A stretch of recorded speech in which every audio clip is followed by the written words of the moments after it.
Chers frères et sœurs, très chers gens, chers amis, bonjour.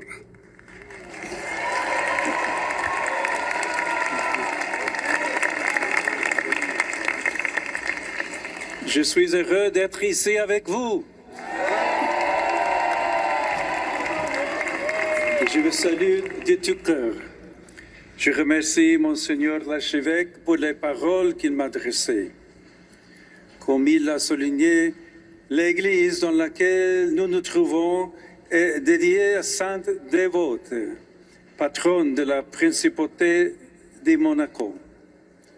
Une jeune fille courageuse qui a su témoigner de sa foi jusqu'au martyr face à la violence de ses persécuteurs. Son corps est arrivé providentiellement jusqu'ici depuis la Corse, sur ce qui est aujourd'hui la côte monégasque. Il voulait l'anéantir, effacer tout souvenir d'elle, mais au contraire, son sacrifice apportait encore plus loin le message de paix et d'amour de l'Évangile. Cela nous fait réfléchir au fait que le bien est plus fort que le mal, même lorsque, parfois, il semble dans l'immédiat avoir du dessous. Mais ce n'est pas tout. Cela nous rappelle aussi que le témoignage de la foi est une sémence qui peut attendre et féconder des cœurs et des lieux éloignés, bien au-delà de nos propres attentes et possibilités. Dans cette église, la mémoire de Saint Carlo Acutis, notre jeune épris de Jésus, se joint récemment à celle de la Sainte Martyre dévote. Il est resté fidèle à son amitié avec le Christ jusqu'à la fin, en des temps et des circonstances très différentes, dans la charité, dans l'apostolat sur le web, dont il est vénéré comme patron, et enfin dans la maladie. Très chers jeunes, ces deux saints nous encouragent et nous poussent à l'imiter. Aujourd'hui encore, comme cela a été rappelé, la foi rencontre des défis et des obstacles, mais rien ne peut en ternir la beauté et la vérité. Les hommes et les femmes de tous âges qui, de plus en plus nombreux, désirent connaître le Seigneur et demandent le baptême en témoignent. Vous avez parlé de tout cela dans vos témoignages. Benjamin, que je remercie pour ce qu'il a partagé, demande comment faire pour ne pas se laisser entraîner loin de soi-même, des autres et de Dieu, par les distractions du monde, le nôtre, en constante mutation. Sa question est importante et elle touche à un aspect fondamental de la vie chrétienne, la vitalité de la relation avec le Christ et à travers elle le sentiment d'unité qui se crée en nous-mêmes et avec les autres. À ce sujet, un grand formateur des jeunes a dit que la racine de l'unité de vie se trouve dans le cœur. C'est une affaire de cœur. C'est un don de Dieu qu'il faut demander avec humilité. Les époques modernes et postmodernes nous ont enrichi de nombreuses choses positives qui nous offrent des opportunités et des possibilités, jusque-là inconnues à bien des égards. Du domaine culturel à celui de la médecine et de la santé, du domaine technique à celui de la communication. Et nous confronte cependant aussi à de grands défis que nous ne pouvons pas ignorer et que nous devons affronter avec lucidité et conscience.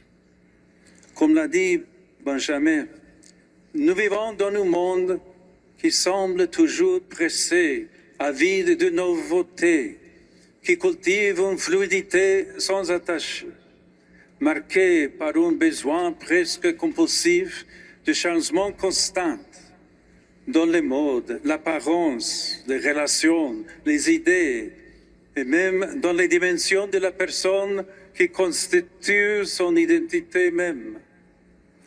Mais ce qui donne de la solidité à la vie, c'est l'amour. L'expérience fondamentale de l'amour de Dieu avant tout, puis par ricochet, l'expérience éclairante et sacrée de l'amour mutuel. Si d'un côté, ça me demande d'être ouvert à la croissance et donc au changement, cela exige, d'un autre côté, de la fidélité, de la constance et une disposition au sacrifice quotidien.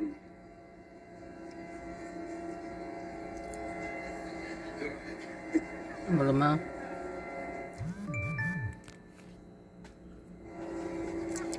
C'est sûrement de cette manière que l'inquiétude trouve la paix.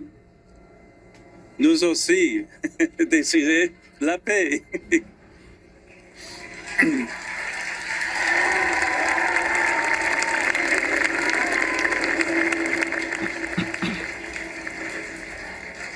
Et que le vide intérieur dont parlait Andrea est comblé, non pas par des choses matérielles et éphémères, ni même par des marques d'approbation virtuelles que sont des milliers de likes, ni par des appartenances contraignantes, artificielles, voire parfois violentes. Il est nécessaire de débarrasser la porte du cœur de toutes ces choses afin que l'air sain et oxygénant de la grâce revienne en rafraîchir et revitaliser les pièces, et que le vent puissant du Saint-Esprit recommence à gonfler les voiles de notre existence en la poussant vers le vrai bonheur. Tout cela, chers amis, a besoin de la prière, des moments de silence, d'écoute, pour faire taire la frénésie de l'action et de la parole, des messages, des reels, des chats, et pour approfondir et s'ouvrir la beauté d'être véritablement et concrètement ensemble. Autrefois. À ce propos, Saint Carlo Acutis parlait de l'Eucharistie comme d'une autoroute vers le ciel et de l'adoration eucharistique comme d'une bain de soleil capable de faire bronzer l'âme. Il pourrait y avoir ici une réponse à la question posée par Ethan concernant l'ultime préparation au baptême, la nuit de Pâques. Vivre la Semaine Sainte en contemplant le mystère de la Passion, dans un climat d'écoute de la voix de l'Esprit et de ce qui se passe dans le cœur, en faisant de ce temps l'occasion d'un examen serein et profond de sa vie passée et présente. Et si cela vaut pour la vie spirituelle et la prière, il en va de même pour la pratique de la charité. Étant demandé comment nous pouvons témoigner du don de la vie que nous recevons dans le Christ.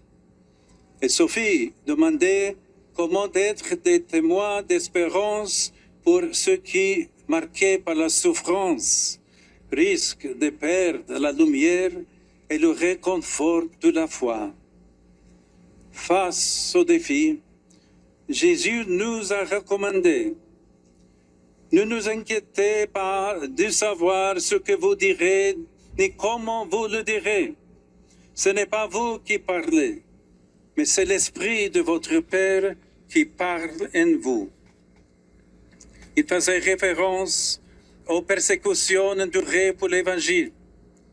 Mais nous pouvons appliquer ces paroles à toutes les circonstances où la charité nous demande d'affronter une épreuve importante pour nous-mêmes et pour les autres. Les paroles et les gestes de témoignage et d'espérance ne s'improvisent pas et nous ne les donnons pas de nous-mêmes. Ils viennent d'une relation profonde avec Dieu, dans laquelle nous trouvons les réponses fondamentales de la vie. Si le canal de son action est ouvert en nous, il y a réciprocité.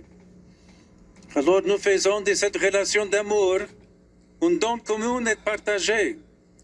Et nous pouvons avoir confiance que les paroles justes et la force nécessaire pour agir viendront au moment opportun. On peut interpréter en ce sens cette phrase magnifique, mais parfois mal comprise, de Saint Augustin. Aime et fais ce que tu veux. Aime, c'est-à-dire sois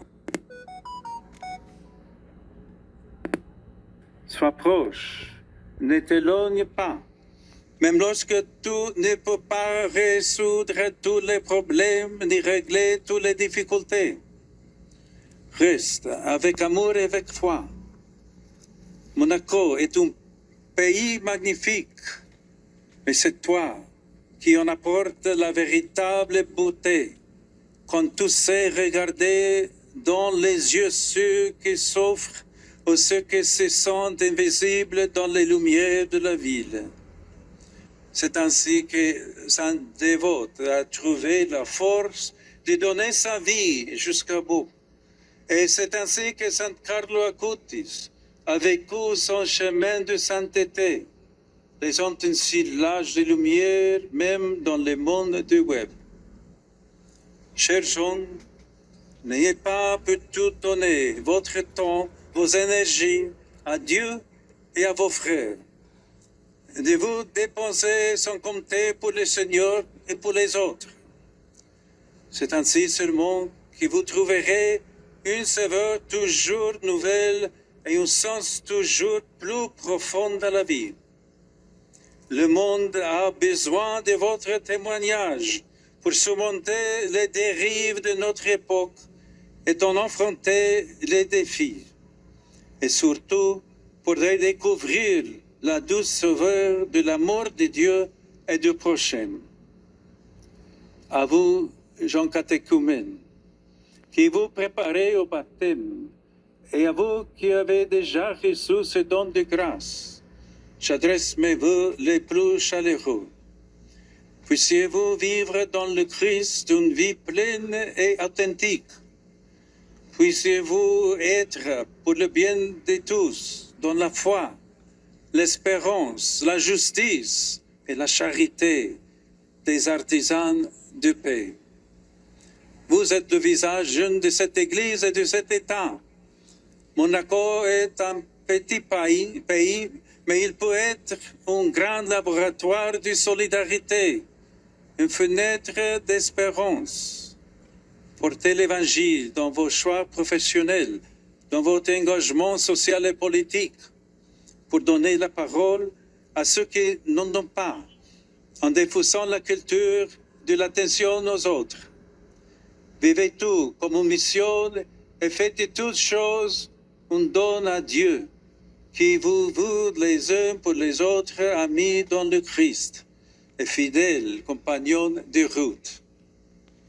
Je veux confier à l'intercession de Marie notre Mère, de Sainte Dévote et de Saint Carlo Acutis, et je vous donne de tout cœur ma bénédiction. Sainte Dévote, priez pour nous. Sainte Dévote, toujours, Sainte Dévote, toujours avec nous.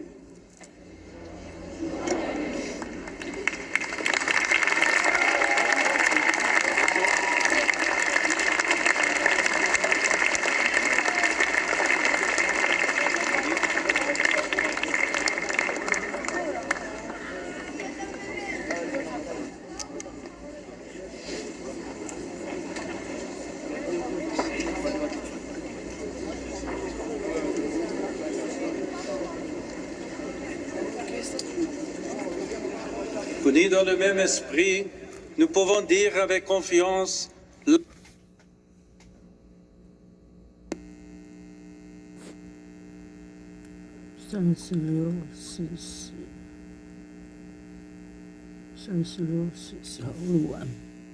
prière que nous avons reçue du Sauveur.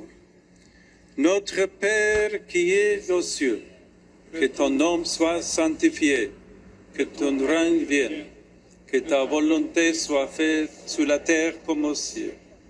Donne-nous aujourd'hui notre pain de ce jour.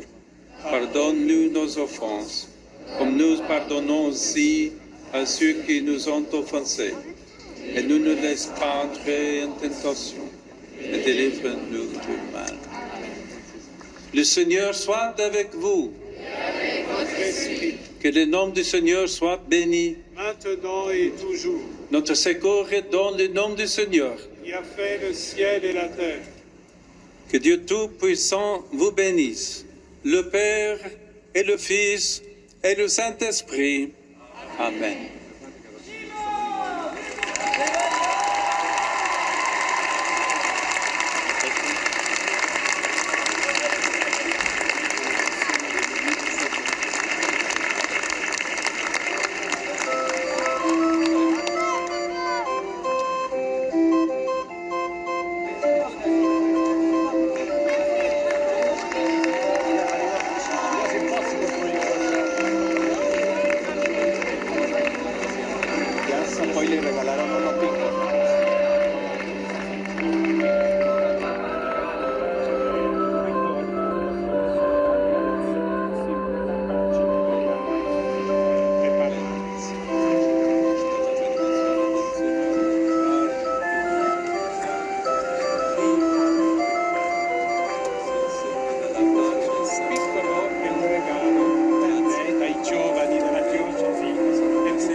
Saranno battezzati a Pasqua tra una settimana.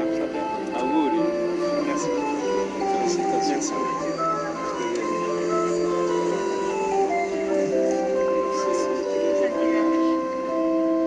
¿Usted de dónde es? Guatemala. Guatemala.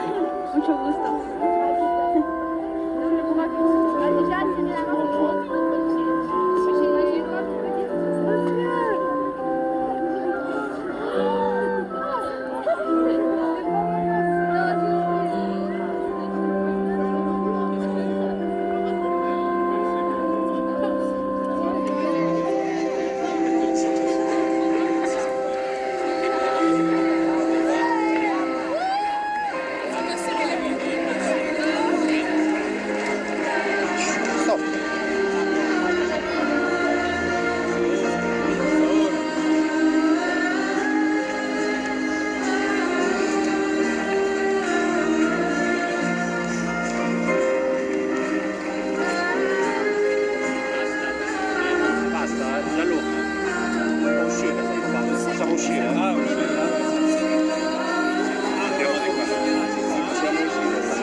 God